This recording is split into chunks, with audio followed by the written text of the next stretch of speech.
Esses dias eu estava conversando com o pessoal do SBT, eles estavam contando que quando eles tinham que fazer uma reportagem na rua, eles tinham que negociar com players da prefeitura para conseguirem parar o carro, CET, que chama aqui em São Paulo, né?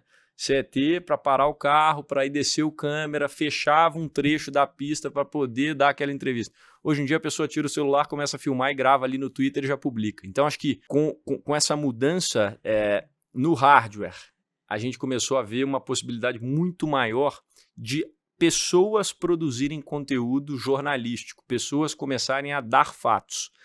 Pensa que hoje o influenciador, ele tem uma emissora na mão dele. A Virgínia, quando posta um stories, tem 7 milhões de views. Ela tem 50 milhões de seguidores no Instagram, um story dela tem quase 10 milhões de audiência. Isso é mais do que 80% dos programas da televisão brasileira. Se você for parar para pensar, ela tem isso sentada no sofá da casa dela. Todo mundo virou emissora. Todo mundo virou emissora. Então, acho que antes de entrar nisso do Trump, das eleições, acho que a gente tem que voltar e entender por que isso aconteceu. Acho que a internet, facilidade para você ter um hardware com um dispositivo bom para você gravar vídeo, áudio, fez com que a gente pudesse fazer isso.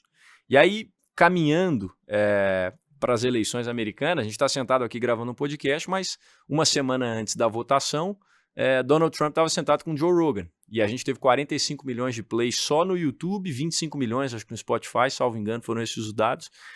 E quase 80 milhões de votos para o Trump. Então, se você parar para pensar que esse podcast do Joe Rogan pode ter definido aí as eleições. Mas o que eu vejo da questão do Trump, acho que eleições americanas no geral, terceira lei de Newton também, ação e reação. Quando eu paro para pensar que a maioria das pessoas, metade do país, votou no Trump, eu tenho que acreditar que a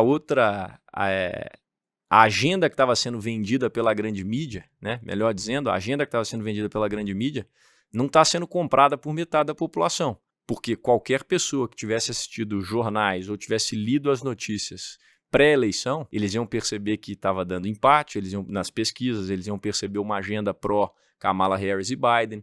Antes da Kamala assumir o pleito, assumir a cadeira de concorrente do Trump, eles estavam tentando defender o Biden. Então, acho que a primeira coisa que a gente tem que se perguntar será que metade do país não acredita mais na mídia? Aí eu acho que vai de encontro com o que você falou. Talvez a mídia mainstream, como a gente conhece, está morta.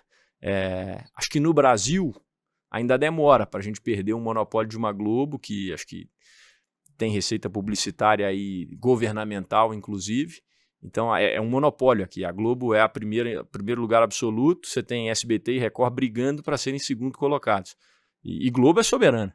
Então é quem mais recebe verba publicitária de governo, é quem mais tem tempo em propaganda eleitoral política. Então acho que aqui ainda vai demorar um pouco, mas ainda aqui, quando a gente para pensar no que está acontecendo, você percebe que já existem essas bolhas.